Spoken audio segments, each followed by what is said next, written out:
My name is Matthew Walker. I am a professor of neuroscience and psychology at the University of California, Berkeley, and I am the author of the book, Why We Sleep. We certainly know that a lack of sleep will actually prevent your brain from being able to initially make new memories. So it's almost as though without sleep, the memory inbox of the brain shuts down and you can't commit new experiences to memory. So those new incoming informational emails are just bounced and you end up feeling as though you're amnesic. You can't essentially make and create those new memories. We also know that a lack of sleep will lead to an increased development of a toxic protein in the brain that is called beta amyloid, and that is associated with Alzheimer's disease, because it is during deep sleep at night when a sewage system within the brain actually kicks into high gear and it starts to wash away this toxic protein, beta amyloid. So if you're not getting enough sleep each and every night, more of that Alzheimer's related protein will build up. The more protein that builds up, the greater your risk of going on to develop dementia in later life. What are the effects of sleep deprivation on the body? Well, there are many different effects. Firstly, we know that sleep deprivation affects the reproductive system. We know that men who are sleeping just 5 to 6 hours a night have a level of testosterone which is that of someone 10 years their senior. So a lack of sleep will age you by almost a decade in terms of that aspect of virility and wellness.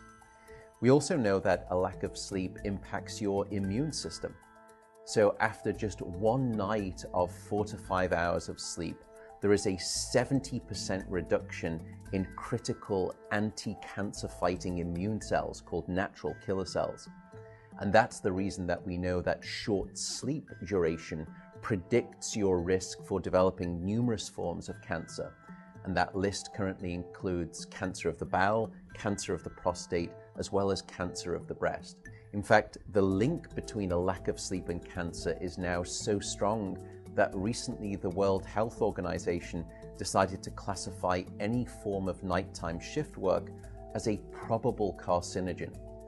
So in other words, jobs that may induce cancer because of a disruption of your sleep-wake rhythms. We also know that a lack of sleep impacts your cardiovascular system, because it is during deep sleep at night that you receive this most wonderful form of effectively blood pressure medication. Your heart rate drops, your blood pressure goes down. If you're not getting sufficient sleep, you're not getting that reboot of the cardiovascular system. So your blood pressure rises. You have, if you're getting 6 hours of sleep or less, a 200% increased risk of having a fatal heart attack or a stroke in your lifetime. There is a global experiment that is performed on 1.6 billion people twice a year, and it's called daylight savings time. And we know that in the spring, when we lose 1 hour of sleep, we see a subsequent 24% increase in heart attacks the following day. Another question perhaps is, what is the recycle rate of a human being? How long can we actually last without sleep before we start to see declines in your brain function or even impairments within your body?